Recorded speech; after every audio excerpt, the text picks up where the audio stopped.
Alright guys, so we are back in the garage, and last time you saw the car, it was running. So what happened?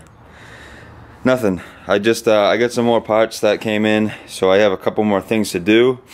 So I pulled off the coil packs, pulled off the valve cover. I have to pull off this oil feed line because it did have a leak under here, so I have a new line I have to install. And then over here, I removed the throttle body because on the factory throttle, actually I'll show you. So this is how the throttle body went. It goes like this, and it had two vacuum lines. This was actually for the idle control valve, which I'll show you guys. So right here, I had the idle control valve going into the throttle body, but I decided not to use it. So for now, I'm going to be capping this. And over here, this is where the brake booster line is. So there was two lines here, and so I decided to go and cap this line and just run one single line. And the fittings that go into the throttle body before will just you just kind of push them in. So as you can see here, I did thread it, and so I'm going to be putting a fitting in there, and I did plug off the other side. So got a fitting for this, and then also a nice fitting that will slide into here, and then I can just kind of take it off as needed. So it just makes the throttle body less prone to vacuum leaks for the boost, and it simplifies it. So let me show you guys the parts that I got. Alright, so we got some parts here. We got to open all these up, and then also, yes, I did register the car, so I got to put the plates on it. And so let's open up these packages.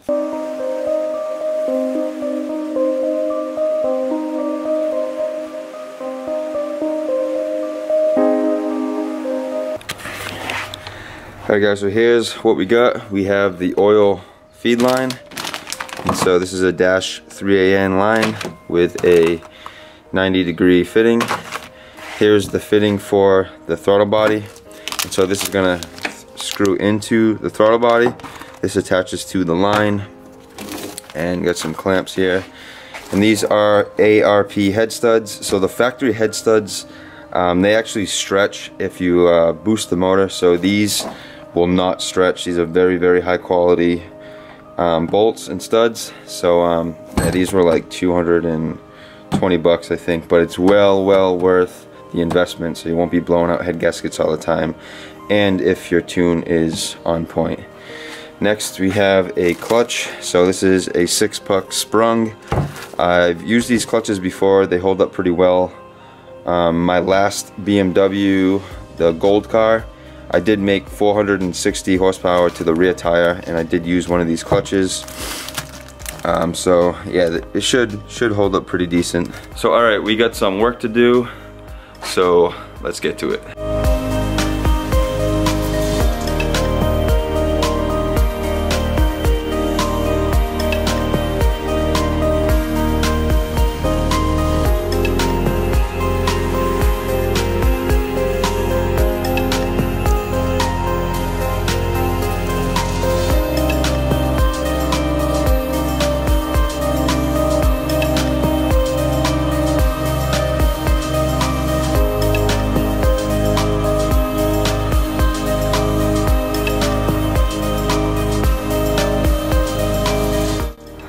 And that's how she looks.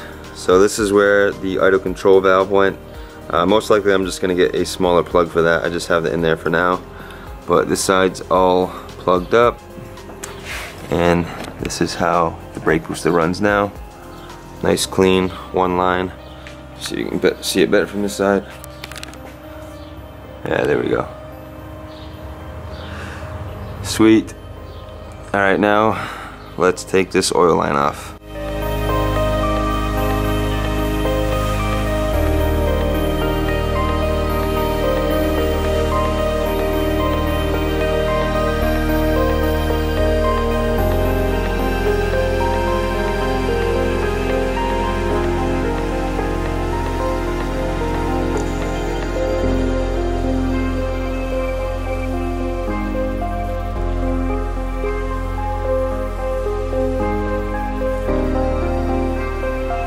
Alright guys, and I just remembered that I do not have a torque wrench here, so I cannot do the head studs today.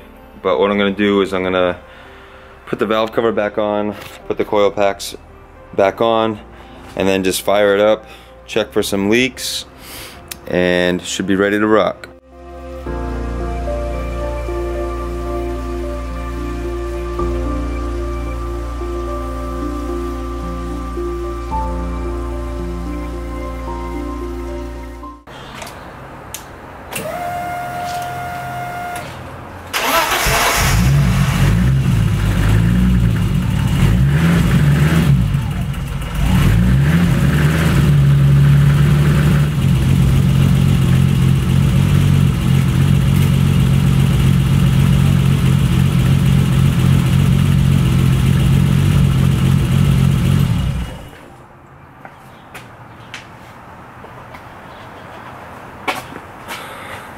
Alright, next stop is the dyno.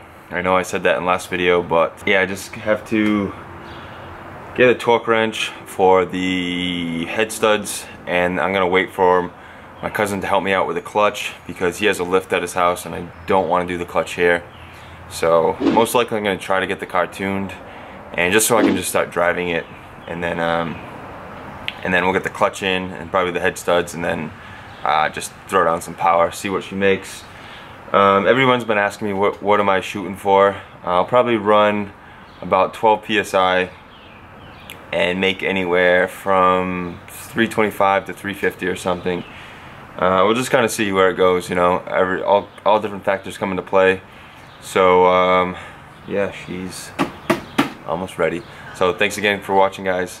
Peace.